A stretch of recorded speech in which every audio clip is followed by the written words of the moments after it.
Welcome to Be Advised, Leading with Value with Brad Swineheart. In this podcast, we will focus on successful marketing methods for advisors that generate prospects and clients. We will learn from the best in the industry on how advisors in the trenches today are growing their practices. Join us for this journey where Brad draws from years of expertise and guest experts to help advisors reach their full potential. This podcast is brought to you by WhiteGlove's Podcast Connect program, a done-for-you, fully integrated podcasting system that will help you keep in touch with all of your leads. Remember the adage, necessity is the mother of invention? Joe Elsasser is proof. An active advisor, he's behind software to help financial advisors develop retirement strategies for clients.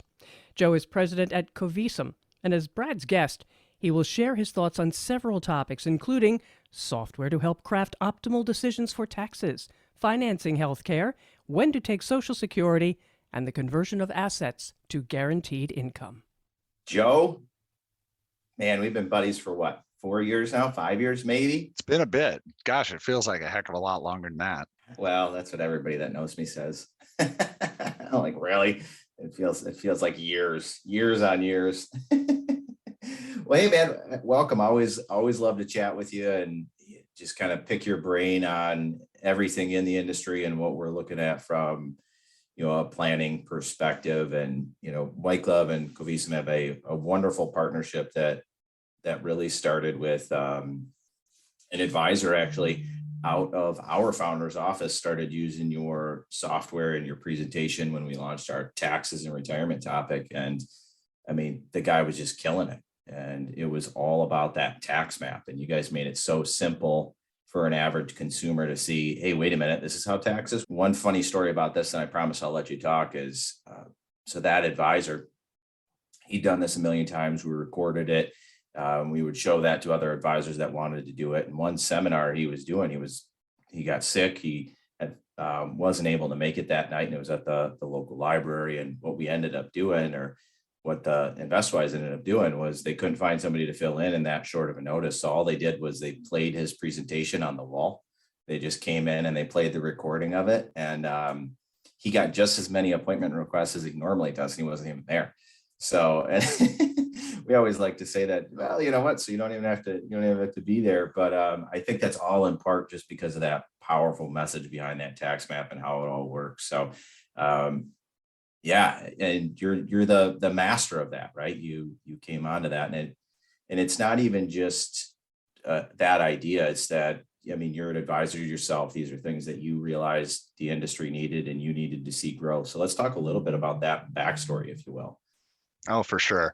Yeah, I will not claim the master title. In fact, that's been probably the coolest evolution of our business over time, is the little things that start in our own advisory practice. That's where all of our software tools started, is in our own practice here in Omaha. It's inevitable and it's exciting when guys around the country, guys and gals, I should say, around the country, are able to take what we kind of start in some ways and make it so much more than it was. So, to rewind the clock, we got started as Social Security timing in 2011, and that was really what became Covisum over time. And the idea there was just that people are retiring, and one of the biggest decisions they make is, when do I claim Social Security? When should my spouse claim Social Security? And what can we do to get basically the biggest bang for our buck, given that we've been paying taxes for 35, 40 years? How can we get the most out of the system and have a positive impact on the overall retirement income plan? So that's where we started. And when you start playing with Social Security, inevitably you land in tax. If you've never done a paper tax return, which, I have, but gosh, 20 years ago when people actually did that, I certainly wasn't caring about Social Security at all. If you actually do a paper tax form, though, in order to figure out what portion of your Social Security is taxable, you actually have to jump out to the instruction booklet, fill out a little worksheet in the instruction booklet, and bring it back onto the return. That's how much of your Social Security is taxable, and the rest never even shows up on the return. So once you start to really notice how that how that Social Security income interacts with other incomes, you really start to think about how you structure retirement income streams in retirement differently. And there's a heck of a lot of value that can be added at that second level. So first with the Social Security decision, and then second by architecting the client's overall retirement income streams in a tax efficient manner. And that's really what has allowed us to grow a lot over the last decade, is not just looking at one decision in a vacuum, but instead working with those advisors who start with the one decision and then effectively show clients how that decision interacts with all the other things they've got going on in their financial life. I think, frankly, that's what makes those advisors most impactful with their clients as well. I would tend to agree. And it's such an interesting, backstory, because ours is very similar, right? We started in Social Security seminars. We actually, Social Security 567, because there's 567 ways to file for Social Security at that time. And inevitably, we transitioned into tax and now into general retirement and estate planning. And it's all that, constructing a retirement plan by looking at all of those facets. And your software has done an excellent job at helping our advisors do that, but more importantly, showcasing to the end clients or someone that attends a seminar what that looks like and how it does impact the rest of retirement. So, I don't know if you would consider yourself an expert. You're definitely an expert compared to me and in my eyes, but as far as Social Security goes and as far as taxes goes, what are you seeing right now? We've seen a huge resurgence in people's interest to learn about Social Security this year. Just in the last 18 months, it's definitely blossomed up again, where it was kind of died down there for a little while. But what do you see from a Social Security standpoint? I know the trustee report came out a little bit later this year, right? So what does that mean, and how does that affect moving forward with retirement plans? That was nice. A little bit later. That was so generous to so this was actually the latest Social Security trustees report in the history of the program. Even when you adjust for changing dates, there was a fiscal year change many years ago, and yet this was the latest ever in the history of the Social Security system. You had some other really interesting things happening. The commissioner of Social Security was asked to leave. The deputy commissioner went, and by the way, refused to leave, at which point you had kind of a really interesting political drama play out.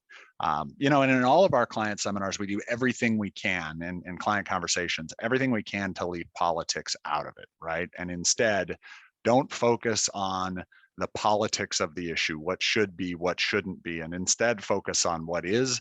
And if what could be comes to be, how would that impact you? Those are the kinds of questions we want to be asking.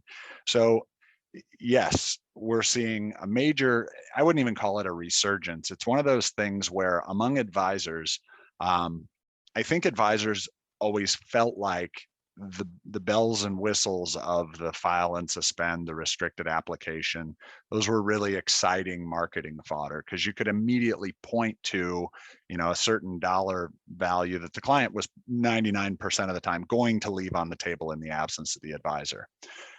And when those went away, it lost its sheen probably for a lot of advisors. The interesting thing, though, is it was still one of the biggest questions clients needed answered. And as a result, those advisors that just kind of stayed the course and continued talking about Social Security, continued making it part of their overall value proposition, have fared very well all along the way. And so, yes, we're seeing a resurgence in news items. And whenever there's a resurgence in news items, there's obviously a marketing opportunity, because oftentimes the news items are dramatized. When the Bipartisan Policy Center report came out last year, and it said Social Security will now be broke in 2029 instead of 2035, and only 69% of promised benefit dollars will be payable at that time. What was the headline? It was not that you'd still continue to receive 70 cents of every Social Security check, even if Social Security ran out of money 6 years ahead of schedule. It was Social Security will be broke 6 years ahead of schedule in less than a decade. That was the headline. And so when people are being bombarded by headlines like that, you can imagine their level of comfort with the decision is not where it needs to be in order to make that decision effectively. I think that's where advisors will always be valuable as, a filter between sensational headlines and the reality of what makes a good retirement income decision. Decoding those headlines seems to be a full-time job now, depending on where you're picking up your news. But most sources, I mean, it's what's the boldest and brashest statement we can make so people will tune in to hear our take on this. I mean, it's just kind of common now that opinions are everywhere with news outlets, and it doesn't seem to always be that way.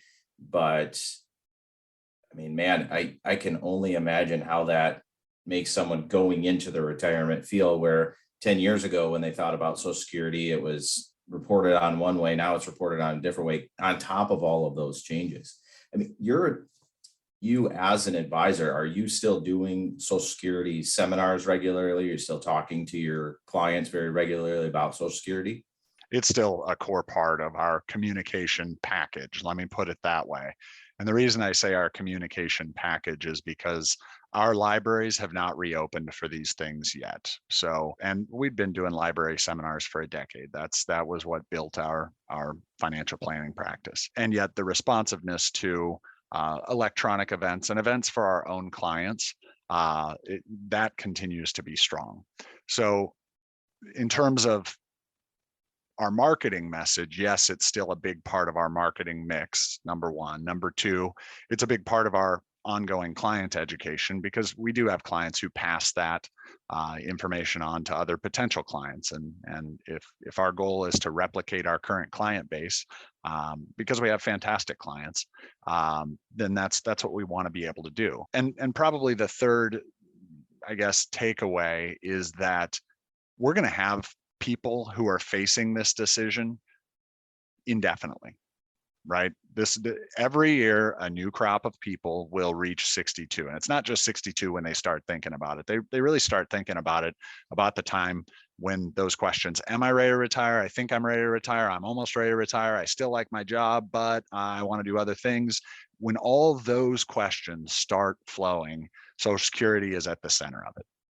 Yeah. And for us, virtual is remained strong. We're still doing plenty of webinars. We do probably 40% of our webinars 40% of our events are still virtual based. And it's interesting, even in areas that have completely opened up and you wouldn't even know there was ever a pandemic. And I think that's really important. What you noted on too is the ongoing client education, because so many of our events that we host when we run marketing, we'll have an advisor hosting it and one of his clients will show up. And he's like, well, wait a minute. Why is my client here? It's like, well, because they had questions and you weren't proactively telling them about it. So when they saw our ad, they signed up and they came in. And I think that's just so interesting from an advisor perspective to say, hey, you know what, let's continue teaching our clients about things that in all reality don't make us any money, right? No advisor makes money on Social Security. But if you're not going to teach them, they're probably going to find that information from somebody else. I would say probably the second biggest question out there, if it's not about Social Security, it's about, well, how in the heck am I supposed to plan for retirement with all this tax uncertainty that's out? That's currently, everything feels like it's in the air. It's always the taxes are going up, but what does that mean? And what's your thoughts on that? We get the same sensationalist headlines around tax. It's like, capital gains are going to become taxable at ordinary income rates. I can't tell you how many times I'd have somebody forward me some headline related to new capital gains tax rates. Should I sell everything and realize all the capital gains? And the answer is no. I mean, no, let's not do that. But at the same time, let's identify whether there are things that we do want to hedge. Do we want to take a small slice here, a little bit of pain this year in order to potentially avoid more pain next year, particularly if that pain is related to a position that we wouldn't really want to hold going forward anyway. And so every year, those kinds of decisions, advisors are facing those kinds of decisions for clients. And frankly, I think most clients don't realize how much effort strong advisors really do put into strategic thinking like that. The idea of levelizing tax brackets over a client's lifetime so that, maybe when I retire, I'm going to pay a little tax, even though I could live off my non-qualified money, be effectively spending some of the principal in my non-qualified money while allowing IRA money to grow. That's not a really great strategy for most people. For most people, taking some IRA money out before you have to is a good thing to do. And the reason is you just get clobbered if you let all that IRA money build up until you turn 72 and then get forced to take it out. So this idea of creating a sustainable tax rate throughout retirement is an idea that is really beneficial for advisors to help clients understand, because when a client first retires, if they do what most people do, they take their Social Security early, they spend from their non-qualified or their taxable accounts, and they save their IRA and Roth IRA money for last. If they do that, they're going to feel great for the first few years. You know what I mean? It's kind of like sitting on your couch and watching Netflix. It feels great, right? But if you do that for a few years, you're really going to pay the price later, right? And I think advisors have. I don't know that taxes have ever been related to Netflix before. So I think that was great. That was good.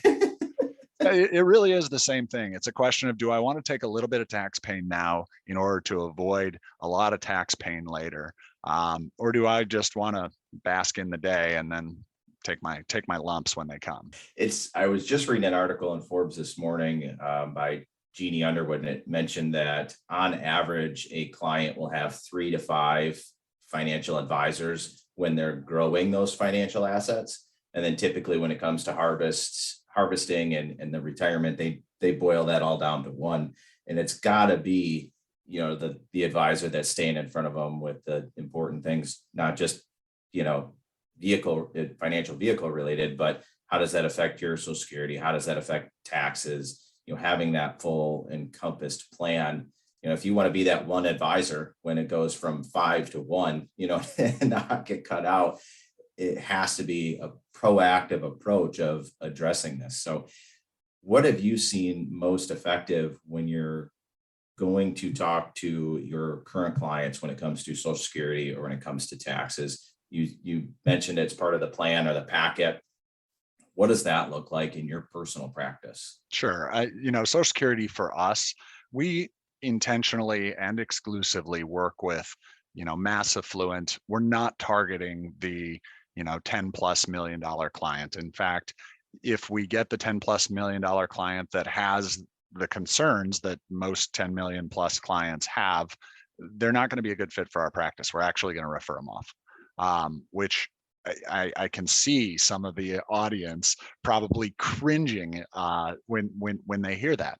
And yet for us, well, they're probably trying to find your email right now so they can put their hand up for that. There you go. We're able to really efficiently add value to clients in that $1, $2, $3 million range, where they've saved in a few different vehicles, some different mutual funds, stocks, bonds. They're not looking for private placements left and right. They're not looking for, for venture capital or private equity type plays. They're really looking to efficiently use their assets through retirement to support a lifestyle. They want to know, what does that lifestyle look like and how can I do it efficiently and with a reasonable level of risk that says I'm not leaving a bunch of money on the table.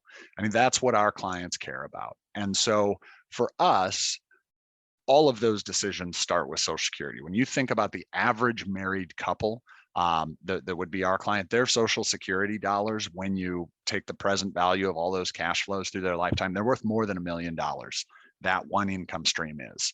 And so first identifying how are we going to make that decision?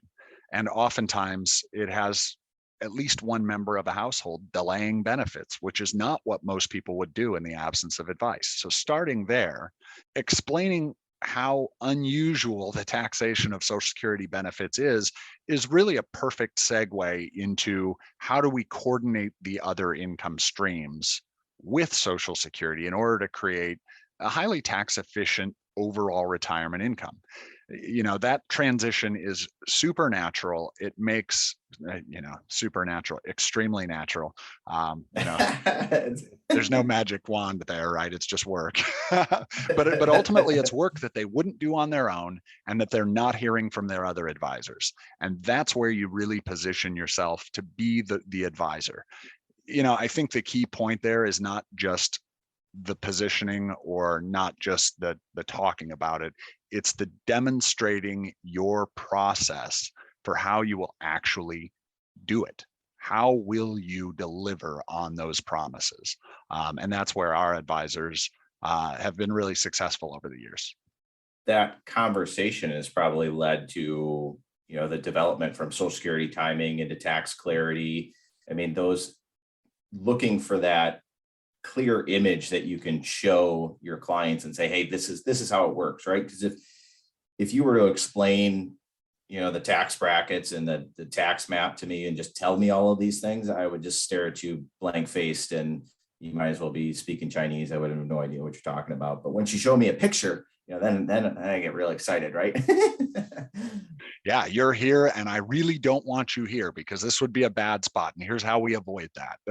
That kind of insight resonates with our clients. They always say, I always hear Ed Slott say that your clients are still 80% prospects. And I love that saying, like, you still have to be in front of them. You still have to communicate with them. But, using Social Security, using those, the uncertainty around the tax laws and all of the tax implications that they're potentially changing, is now a good time to prospect based on these topics? Whenever there's a major news cycle around something, you've got to be talking about it, because if you're not talking about it, if you're not incorporating those concerns into what you do for clients, then you're not building a moat around your clients.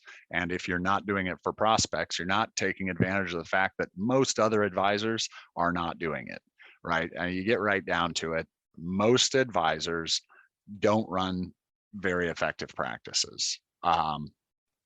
Because they don't run very effective practices, their clients are fair game for advisors who are going to serve the client better, frankly, because those advisors have built processes to serve the client better.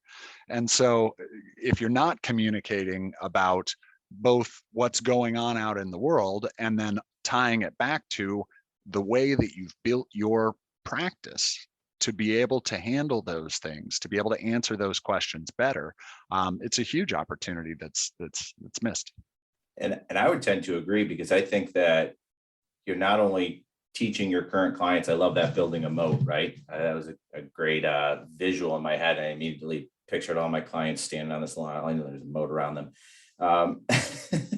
But that's shoring up that base. But then, hey, you know what? There's probably someone who has one or two or three advisors out there, and none of them are talking about taxes, or they're not talking about Social Security. And those people are still out there looking for that information. And we see it every day, right? They're signing up for webinars. They're signing up for, seminars, in-person stuff, or direct consultations. And it's all based on, Social Security or taxes.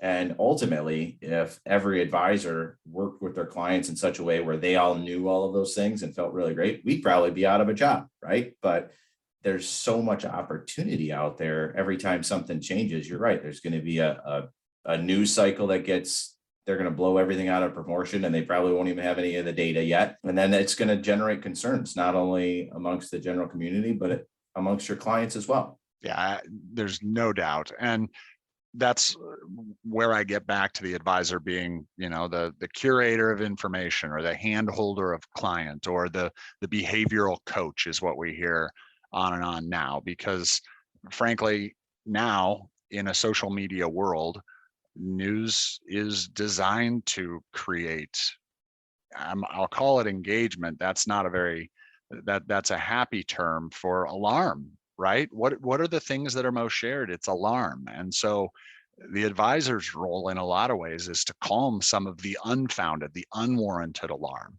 And I can't tell you how many times we have clients that say, gosh, I didn't know it worked that way. Whether it's about Social Security, most often it's just the survivor benefit. It's how the high wage earners benefit is passed on to the survivor. Still, every day with multiple clients a year, we hear, I had no idea it worked that way. Now I get why they say someone should delay, the high wage earner should delay. Or with taxes, I had no idea that's how Social Security can create this ridiculously high effective marginal tax rate. And of course, they never say that word. They just say, oh gosh, I would have lost 27 cents on the dollar by pushing those capital gains into taxable range. Or gosh, I can't believe the combination can get me to 50% for an effective marginal rate. We don't, it's not things that they're hearing or understanding from other advisors. Yeah, and I love that awareness or engagement, right? Yeah, alarm. And that's all it is, right? There's so much out there that is designed to get clicks. And half the time, I feel like you're not even reading the article. You're clicking on the headline, you're reading a few lines, and then you're forwarding it over to your friendly advisor if you're out there trying to get more information. But we're in a point now where information is free, right? You carry it around in your pocket, anything you'd ever want to know, but really kind of distilling that down into a real education and understanding it. I think that's where the hurdle comes in. And that's where advisors could really step up and help not only, their clients, but their community. So Joe, I always have fun chatting with you, even if it's on Social Security or taxes, which is strange for me. I'm a marketing guy, right? I like sales and fun new widgets and shiny objects and all that, but it's been a pleasure. If there's one thing, just one action item for people listening today or watching, what should they do right now to implement getting those conversations out in front of their community or their clients? So for me, when I think of any of these challenges, it all starts with education, right? The more educated an advisor is, the more effective they're going to be in communicating the value that they can actually deliver. So step one, if anything we've said during this discussion is new, then there's a lot of education to be had. Our blog is as good a source as any because you're going to find it all in one place. That's thing one. But thing two is once you're really understanding the concepts, figure out how to systematize the delivery, because it's everything, is being able to first communicate the value, then second, deliver on the value. And when you can deliver on the value, you end up a lot more referable. Clients can point to, he did this for me and this is how it impacted me. And that referral story, rather than, yeah, he's a great guy, two very different kinds of referrals. One's in the interest of the client more than the other by a long shot. So those would be the big takeaways. I love that. And I think if I hear anything from an advisor on a consistent basis, it's they love working referrals, right? So if you can get in front of your current clients and help them with something that maybe they have concerns on, or maybe they just didn't know were possible, then that's just a natural reaction. Hey, Joe just helped me do this. I'm going to brag about it to all my friends. And some of them are probably going to say, can I get that guy's phone number? So Joe, thanks for being on the show today. Let's keep in touch, and we'll do more big things in the future, man. Thanks, Brad. Always fun. Joe Elsasser of Covisum with Brad Swineheart, the host of Be Advised, Leading with Value. To know when the latest episode is ready for you, follow this podcast and share it with others. This podcast is brought to you by WhiteGlove's Podcast Connect program, a done-for-you, fully integrated podcasting system that will help you keep in touch with all of your leads. Thank you for listening to Be Advised, Leading with Value with Brad Swineheart. Click the subscribe button below to be notified when new episodes become available. The information covered and posted represents the views and opinions of the guest and does not necessarily represent the views or opinions of WhiteGlove. The content has been made available for informational and educational purposes only. The content is not intended to be a substitute for professional investing advice. Always seek the advice of your financial advisor or other qualified financial service providers with any questions you may have regarding your investment planning.